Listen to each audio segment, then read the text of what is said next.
This is a Situation Room coming to you live from Kilifi County, from the KEMRI Wellcome Trust Research Center in Kilifi, where we have been the whole morning today. We are talking to the researchers here, finding out what they've been doing to help us. The previous hour we talked about sickle cell anemia, and in this hour we want to talk about epilepsy and mental health. We have a guest, but before we welcome the guest, Siti will give us the proverb. Let me move it. A living mouth does not give up talk. So right now, even as I utter the proverb, your mouth is living. My mouth is living. Okay, so a living mouth does not give up talk. Precisely. Okay. Do you understand this proverb? No. You're not getting it. From the beginning. Blocked. Dr. It's a proverb from Somalia. Yesterday, in the KEMRI lab, we saw something freeze, and then it died instantly. So for me, that's what death is. Like, it's disappeared. Now the mouth... It was at minus 150 degrees. 189 degrees. Dr. If you can just put aside what you just heard, in fact, just take it further and just ignore what you've just heard and tell us, what do you think about the proverb? Do not be influenced by what this lovely lady has just said. Yeah, I will actually just think that it is about life. Yes. And the fact that so long as you are living, you are alive and well, there is nothing you can actually stop from conversing. And I think that the moment that you stop conversing, it will be an indication that something really very serious has happened.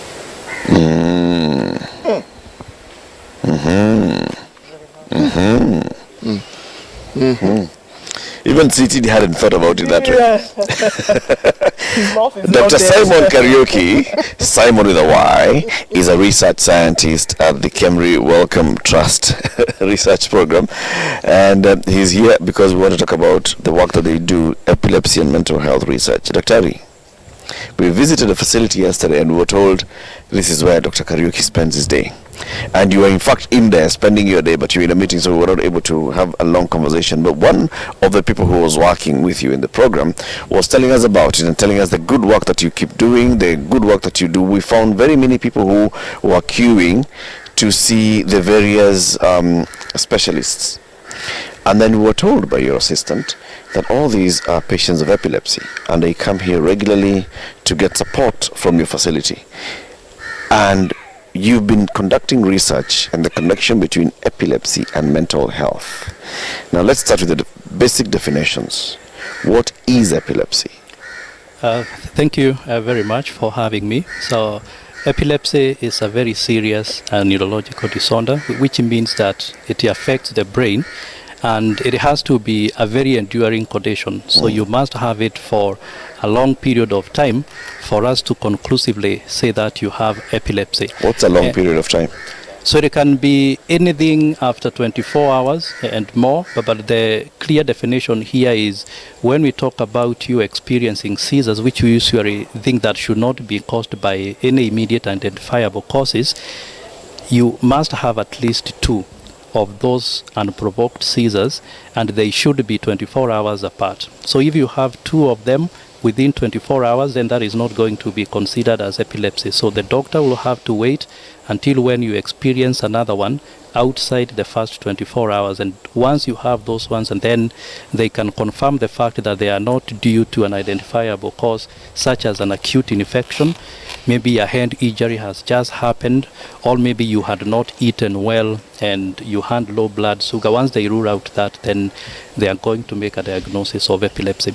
And it's usually based on clinical history only, based on what the patient is going to tell you. Although immediately after we make the diagnosis, then we can follow up with other investigations, just actually to clarify and to refine that diagnosis. And I think what is most important when we are talking about the diagnosis of epilepsy is to distinguish the disease from the symptoms. Because I talked about there being a requirement to have 2 seizures. So seizures are the manifestation that you see when somebody has epilepsy, and they can manifest very differently. So majority of us are usually familiar with what we see on TV, somebody having some movement, then losing consciousness and falling on the ground. But there are so many other forms of epilepsy that you can have, which will have to do with the behavior behavior changes, sometimes abnormal sensations, and just some very, very mild alterations in awareness. Is there one cause of this? And if so, what is it? Yeah, so anything that can actually affect the brain can cause epilepsy. But I'm going to speak in reference to the settings where we are here in Kilifi and also in Kenya, and just highlight a few of the causes. And one of the main cause of epilepsy in this setting is the birth-related complications. So that is birth trauma, especially for children who are being born at homes. And then the second most important cause in this setting is the brain infections. That we have a number of brain infections. Malaria is number one, especially when it is cerebral malaria. Then we also have meningitis, and we also have other virus infections that can affect the brain. Then there is also the contribution by the hand injuries, and many of you will be aware of the fact that motorcycles transport is really thriving in these areas, and more often than not they are involved in accidents, and then they experience traumatic brain injuries, which later on can lead to epilepsy. And just recently you were having some conversations with a researcher who is working on sickle cell. So sickle cell and other conditions such as stroke would also be very important causes of epilepsy in Kenya. The thing that caught my attention as you were introducing this topic was seizures. Clearly, there are many other conditions that can bring about seizures. Please just walk us through some of these things so that one can understand that just because you have a seizure doesn't mean you have epilepsy. So what are these? That's absolutely correct, and I think that's really where we need to start, because you can get seizures from so many other conditions, and I think one of the most important causes of seizures, especially in children, is infections, the fever that is associated with infections. And what happens is once you treat or manage the underlying cause for that particular fever, then the seizures are going to go away, and that is what we call febrile convulsions. And therefore a person with febrile convulsions, especially in the ages of between less than 1 year up to 6 years, will not be considered to have epilepsy. In other circumstances, you might have what we call acute symptomatic seizures. So they could be caused by acute injuries to the brain. They could also be caused by acute infections, as for example meningitis, especially if it happens and then it is accompanied immediately with some seizures, or even hand injuries. So as at that particular time, those are just going to be acute seizures that are related to those underlying causes that I have caused. And you might not consider them to be epilepsy. However, subsequently, after some time, a person who has experienced those kinds of seizures has a very increased elevated risk of developing epilepsy many years into the future. So we may not be able to tell when, but it is just that the process is usually started by those seizures at that particular time. I think the seizures are one thing, because we've all seen, one would assume, somebody who does suffer from epilepsy, and then one of the characteristics, of course, is the seizing. Is it because now the research that is being done, the work that is being done at your clinic here, is it possible then to present with how would you know one would be presenting with epilepsy in the absence of a seizure? Or are you saying that one of the symptoms that would then guarantee this is something that you would look for is the seizure? Yes, so I would answer that question from the perspective that you can have two types of seizures. So the first one is the convulsive seizures, and that's what you are talking about. That's what everyone can be able to see. That's what the clinician and the patient can be able to observe.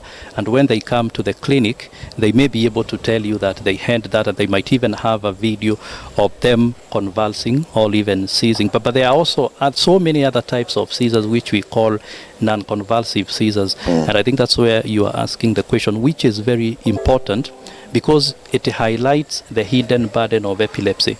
These non-convulsive seizures are very difficult to see, and sometimes they might just manifest as very subtle changes in behavior.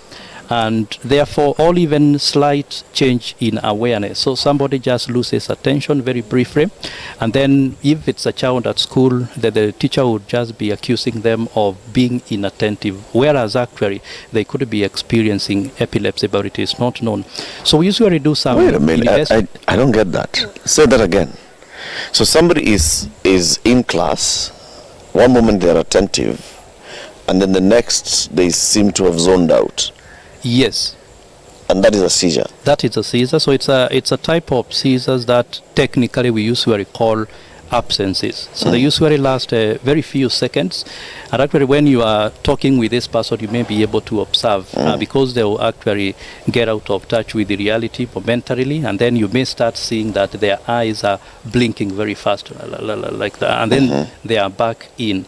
And the easiest way to tell is just asking the parent or any other caregiver, including even the teachers, whether their child has ever been suspected of being inattentive at school. So if you hear such kind of terminologies and explanations, then you start suspecting that they could be having non-convulsive seizures. So we also have another form of non-convulsive seizures, so which we call previously complex partial seizures. That is associated with a bit of confusion, and you just start to see a person sort of like fabbing with the hands just like that, and then forgetting what they were doing.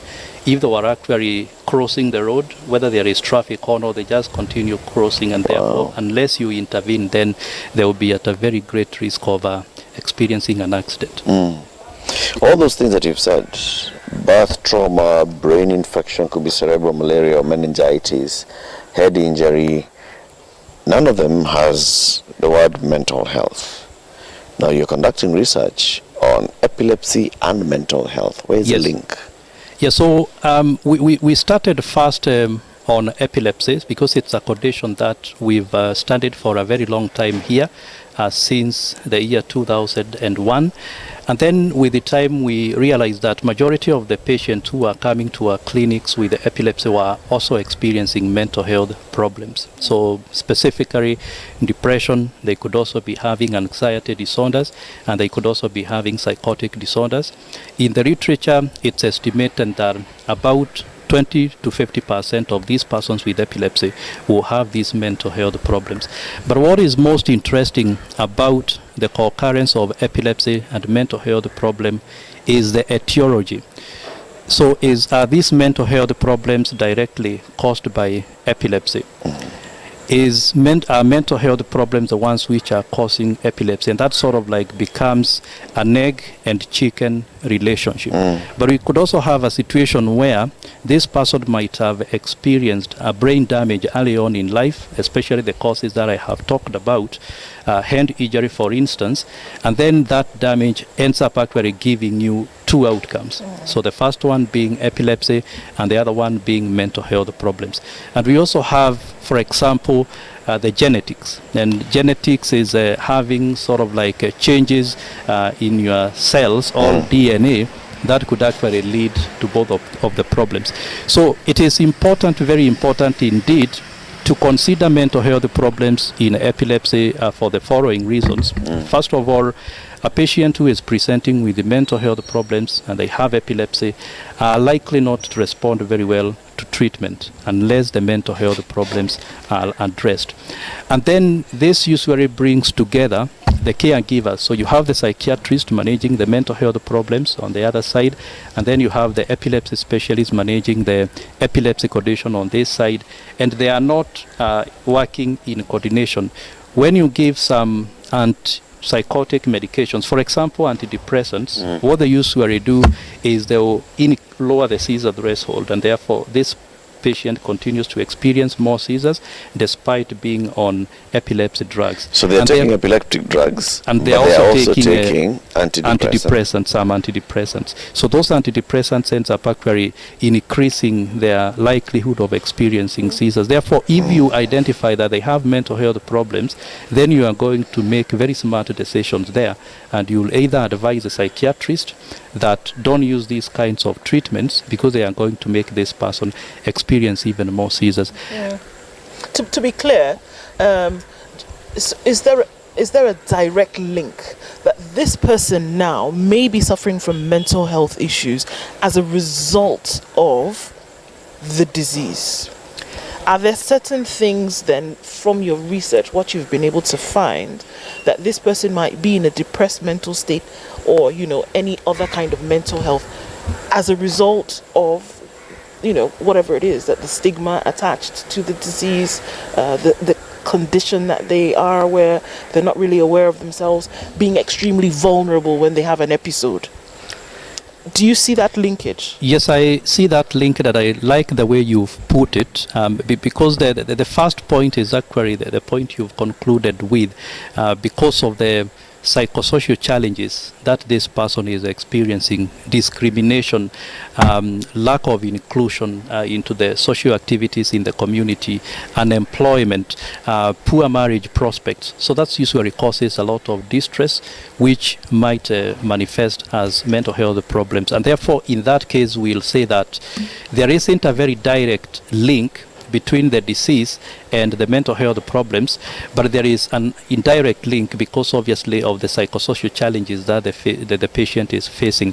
But if we want to establish indeed whether the mental health problems are related to the epilepsy disease, the only thing that you can do is make sure you understand when the epilepsy started. So if it started before the mental health problems, and then you can observe over time, and then you see the mental health problems developing, then there will be a very, very good case that must be related to the epilepsy disease.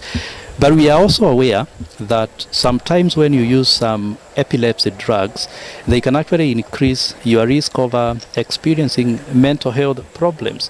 So then again, you have to routinely monitor your prescription pattern and see whether the mental health came because of introduction of a certain epilepsy drug.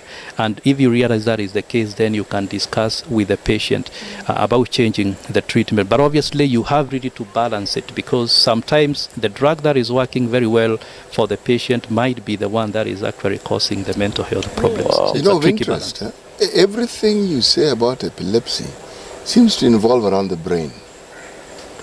Whether it is trauma that was caused by injury, whether it's a nerve cell activity, whether it's a genetic disorder, somewhere the brain seems to play a really big role in this particular disease.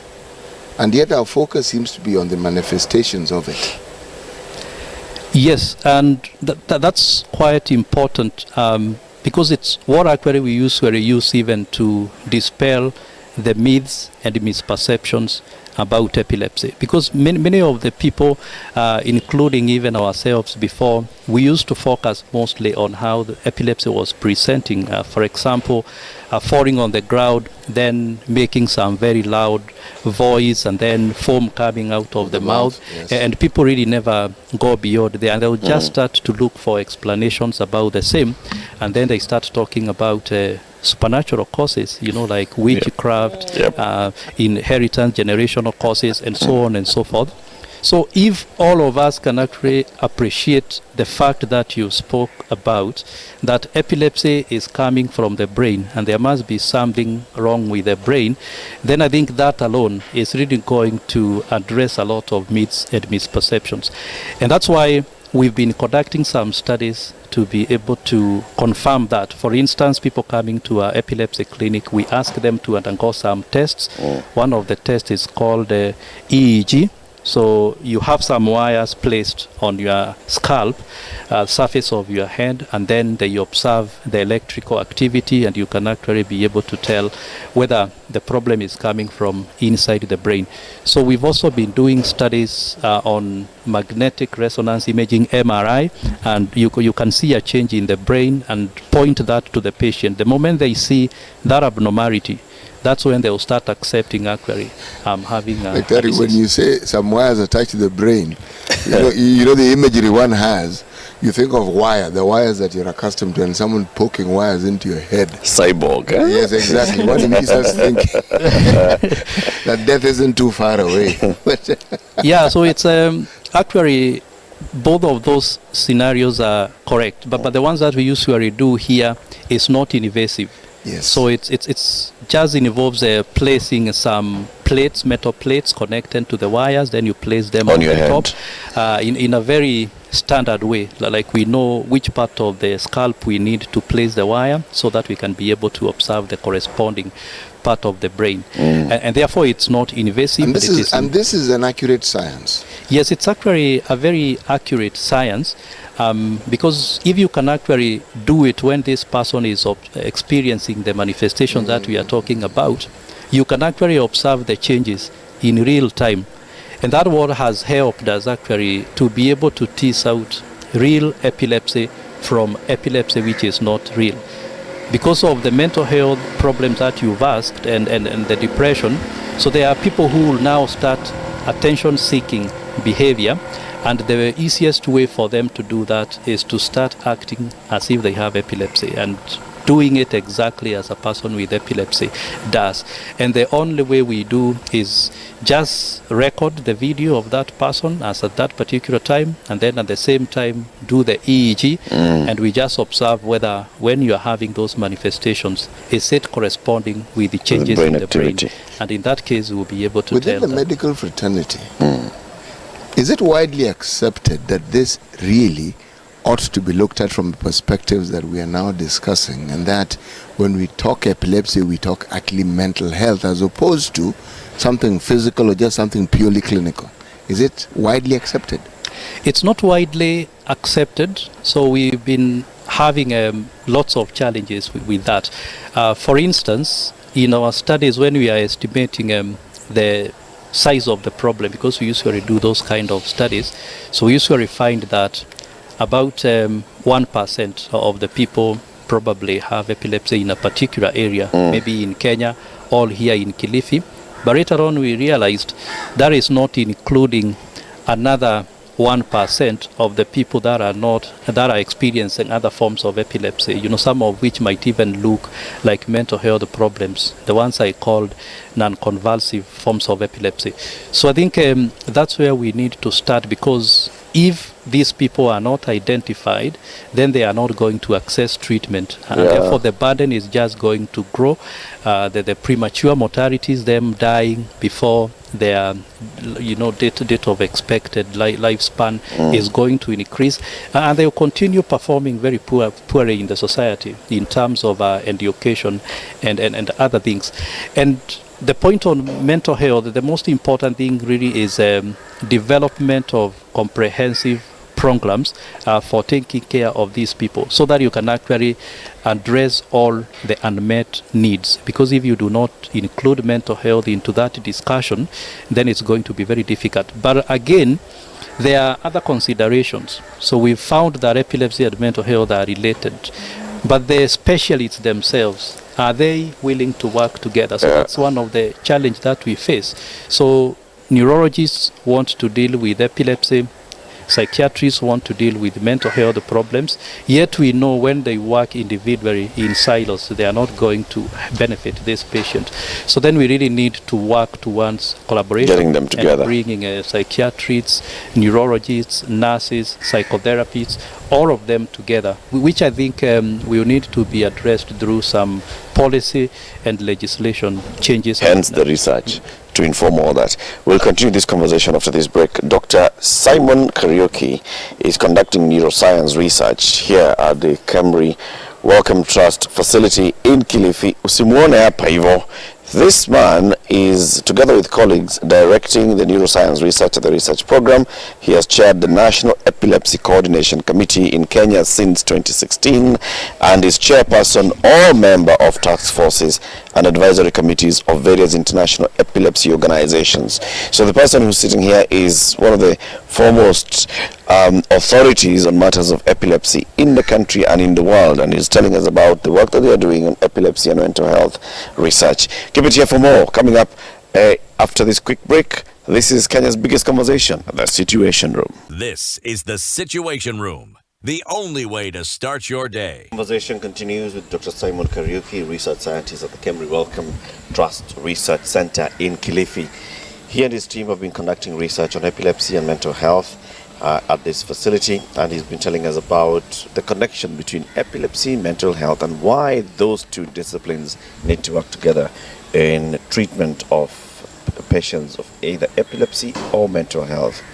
Esther Kabiru has a question for you, Dr.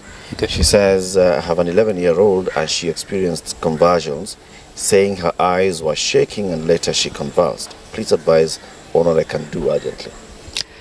Yeah, so I think that age is an age at which epilepsy can occur, and one of the most common forms of epilepsy is what is technically known as the juvenile myoclonic epilepsy. And actually from the word myoclonic, it can be associated with myoclonic jerks, so which might even include the eye movements and what have you. So that's what they are talking about. And I think the best thing once you have a child at that age who is experiencing those kinds of seizures is actually to immediately go and see a specialist and go to the nearest hospital, go to the nearest clinic, and then they are going to do a very detailed clinical examination and the clinical history and do some further investigations just to confirm whether it is epilepsy or not. Also, that particular age is usually very tricky because it's a teenage age when children are experiencing lots of distress, and we've seen quite a number of them actually, coming with cases of unreal epilepsy, which are usually very difficult to tell to them, but only when you go in hospital is when those two differences can be made. Looking at the management of epilepsy and what you've then been able to do, again, going back to the research, which is critical, obviously, in all of this. With the medications available, has epilepsy then been a disease that is managed, a condition that is managed through medication? And there's a part B to this question. You mentioned also that some of the medication then being taken for the management of epilepsy could then cause psychological issues then which connects to the mental health. Whereby one would think that if you manage the epilepsy, that then you would not have these psychosocial problems that we talk about, the stigma, the non-inclusion, the vulnerability. But it seems as though the opposite is happening with medication. Yeah, so good question. The first point to start is actually epilepsy is manageable, so it's treatable, and that's the best word to use. We don't want to confuse that with curable, because treating epilepsy, the main goal is actually to reduce the seizures that we've talked about. But that does not mean that you've actually recovered from the epilepsy. Although if you can actually stay for like 10 years without experiencing any seizures following treatment, and then the treatment is stopped and then you stay without seizures again for about 5 years without the epilepsy drugs, then in that situation we start talking about remission. So the epilepsy is remitting, but we really avoid telling someone that it has been cured because it introduces some ethical concerns. They might come and sue you later on when the seizures reappear. So having said that, if you have access to appropriate treatment options, about 70% of the people usually respond to the treatment very well. Their seizures stop. And when I talk about appropriate treatment options, I'm talking about the old generation epilepsy drugs that are very common here in Kenya and in Africa. For instance, the Phenobarbital, the carbamazepine, the sodium valproate, the phenytoin, but also the newer generation epilepsy drugs, for instance, levetiracetam, known as Kepler, and also lamotrigine, which is usually used in pregnancy. So the challenge that we are facing in Kenya, even if we say that 70% of the people can respond well to treatment, we are still struggling with access to appropriate epilepsy drugs.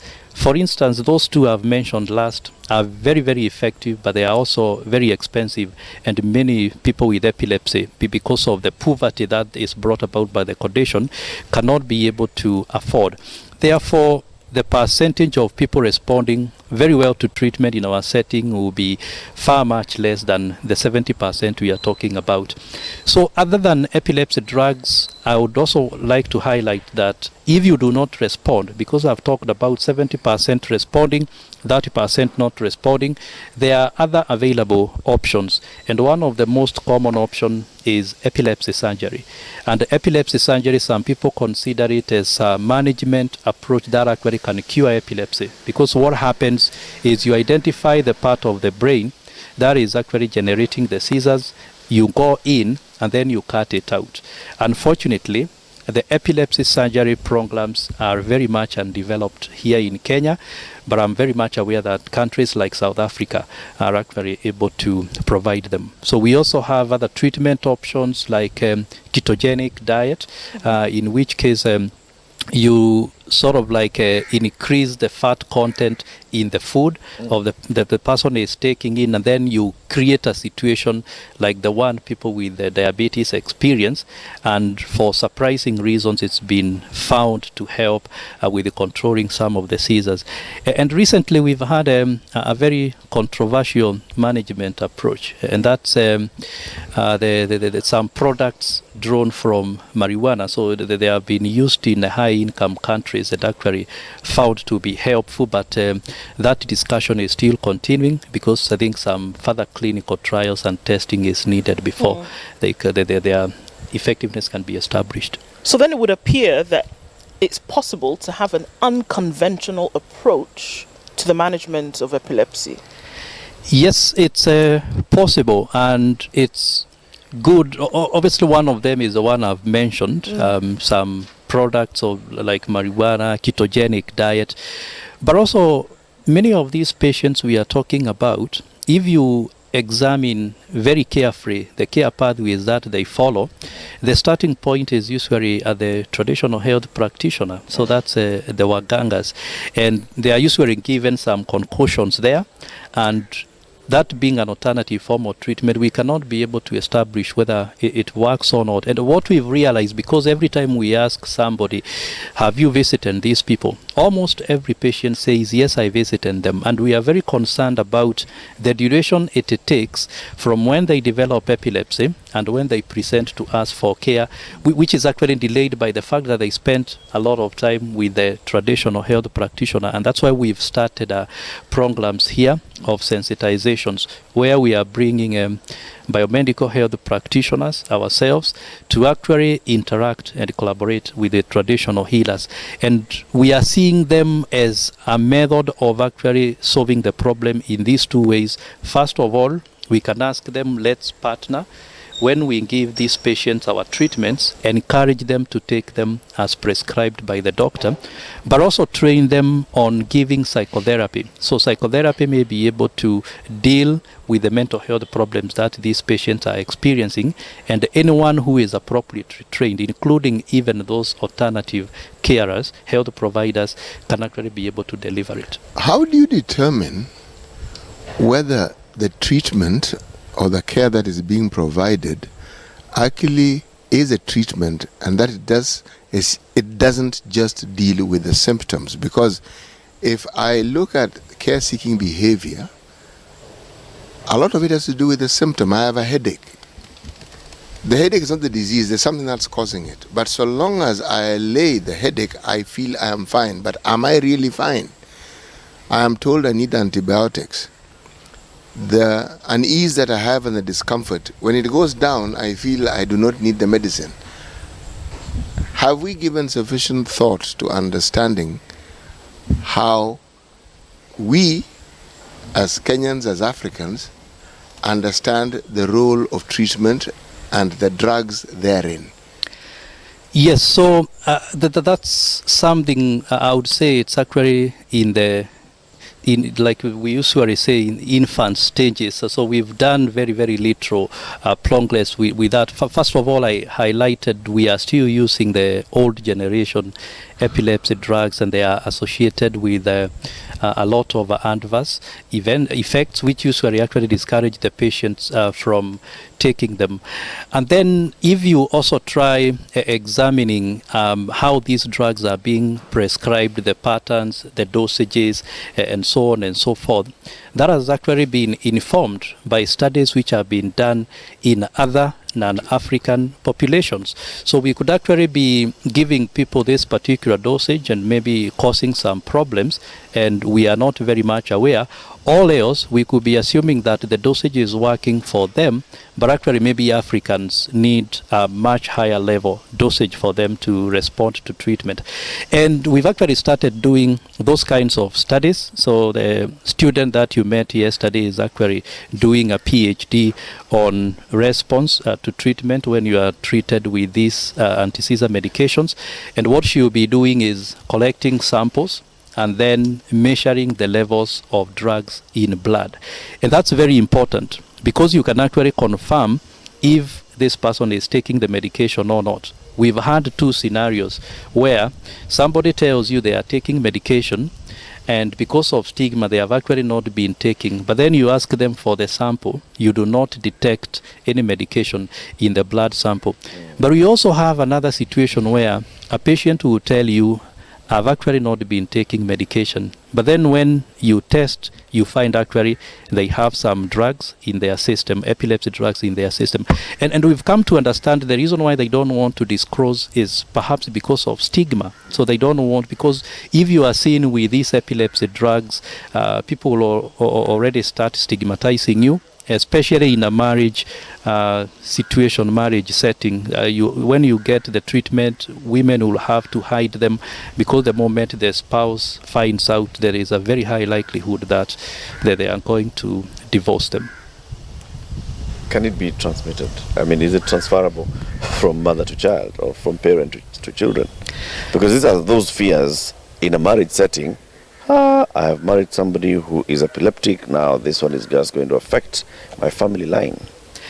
Yeah, so there are usually two concepts here. So there is the concept of heritability, so where you can clearly say that if a parent, all two parents have a condition, then it is automatically transmitted into the offsprings.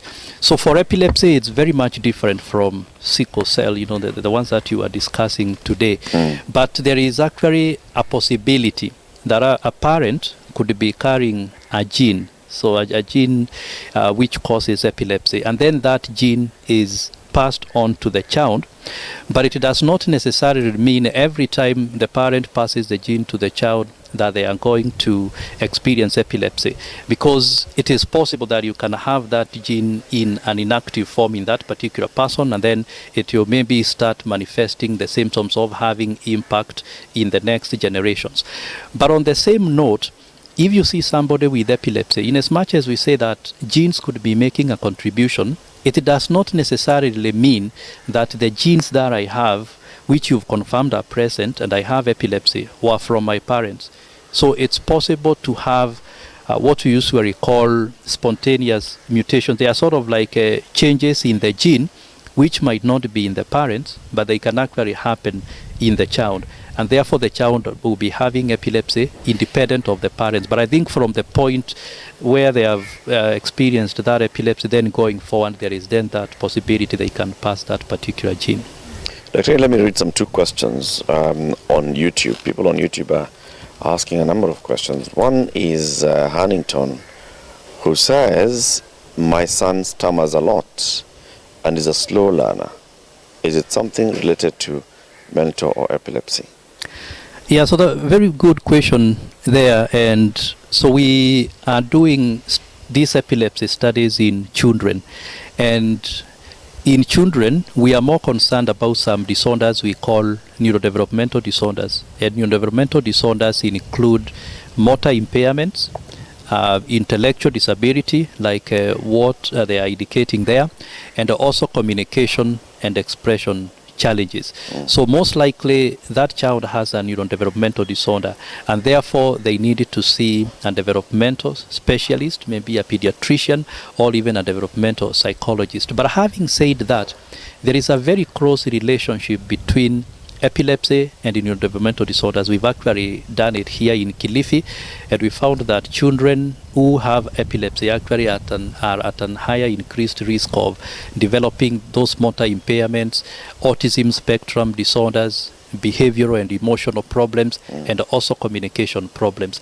And that association, you can actually not tell which one is causing the other. So if, for instance, that child at the moment does not have epilepsy, the parent just need to be on the lookout, because there is actually a possibility that in future they might start experiencing seizures, and therefore at the moment I would encourage them seeing a specialist. Okay, one more.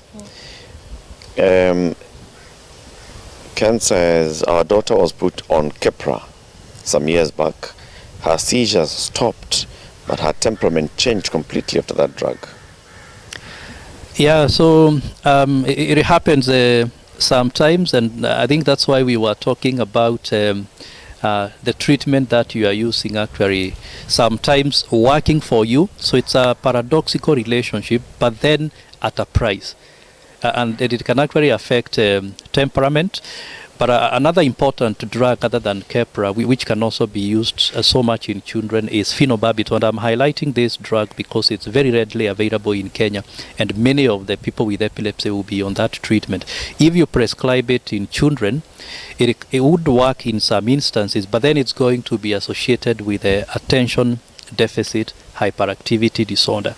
And when you are prescribing it, you really need to talk to the parent and tell them, once you start observing these symptoms, please come back so that we can discuss whether to change the treatment or not. Okay, I hear what you're saying, but it looks like it has to be an all-round approach in terms of management. Now, if we're looking at children who present with epilepsy, they're of school-going age. When the management of epilepsy begins, do you see that there's a drop in the frequency of the seizure episodes? Do you see a drop in that? Yes, managing children with epilepsy is actually sometimes even more challenging than managing adults. It is because of the forms of epilepsies that they experience. Very early on, the brain is not very mature, so it still has this susceptibility to experiencing seizures. And then they have so many other epilepsy syndromes, some of them called epilepsy encephalopathy. Encephalopathy means because of the many frequent seizures that a child is experiencing, and they are actually at a phase in life when the brain is developing, because actually many of us actually had their brains sort of like develop almost optimally in the first 5 years. So when you change that because of the epilepsy, then obviously the outcomes are going to be much poor. And when we prescribe medication, sometimes these children do not respond very well. And it is because of some various confusion that happen at that particular age. If you recall, I talked about febrile seizures, and febrile seizures are usually very acute, so they are diagnosed anywhere between 1 year and 6 years. So a parent might just assume because this child is falling ill, they are actually having febrile seizures, and therefore when they are given a treatment for epilepsy in the long run, so that they refuse to comply to that, thinking that this was just a fever, and therefore these seizures are going to go away. So in that situation, then when it comes to the outcomes, like you said, yes, treatment definitely will help, but the outcome in terms of education, participation, and performance will also depend on the damage that was initially done to the brain before the treatment was initiated. Dr. good work that you and your team are doing, and keep doing that work. And of course, you can hear there are very many people who are interested in getting a lot more information. So we'll engage you further on this in coming weeks and coming days. All right. Thank you Dr. very much. Symon Kariuki is conducting neuroscience research here at the KEMRI Wellcome Trust facility in Kilifi. They're doing some research on epilepsy and mental health research.